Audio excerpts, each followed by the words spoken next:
It's all going to be okay. We can do it on our own.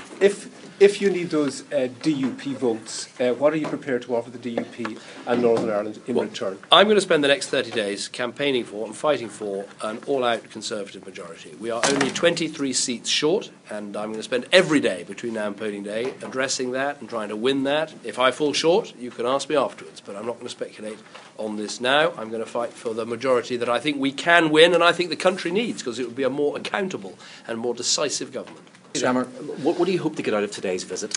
Well, two things really. First of all, I want to visit every nation in the United Kingdom to emphasise the point there's just 30 days to go before one of the most important elections in a generation, and an election in which there is a real threat of an Ed Miliband government that would put up taxes, wreck the recovery, and cost the country jobs. And that would happen here in Northern Ireland too, where there are 37,000 more people in work than when I became Prime Minister.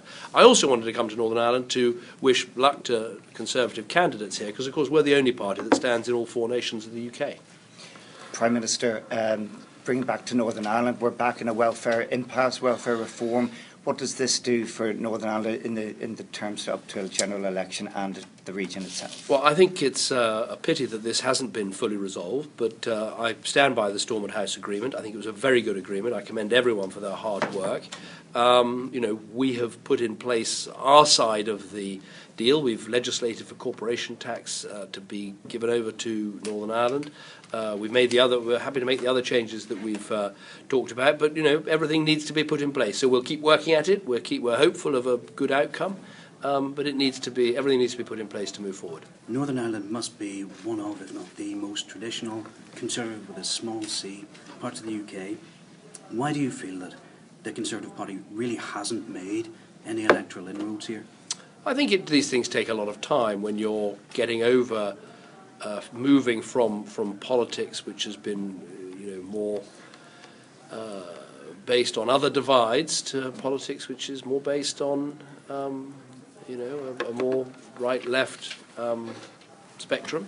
But I think it's important the Conservatives stand here and make their voice heard here and give people a chance to vote for Conservative candidates here. So I think it'll take time, but we're in it for the long haul. That's why we're standing in 16 seats across Northern Ireland, and I wish the candidates well. What do you think of the Unionist Unity Pact in some constituencies? Well, I'm not going to comment on that. What there is the chance to vote for a Conservative in 16 of the seats here in Northern Ireland, and I recommend people do just that. Is there a reason why Conservatives haven't stood in North Belfast and Fermanagh South Tyrone where there is a Unionist Pact? Well, we're standing in as many seats as we've stood in before when we've stood across Northern Ireland, and I think 16 candidates is a good amount.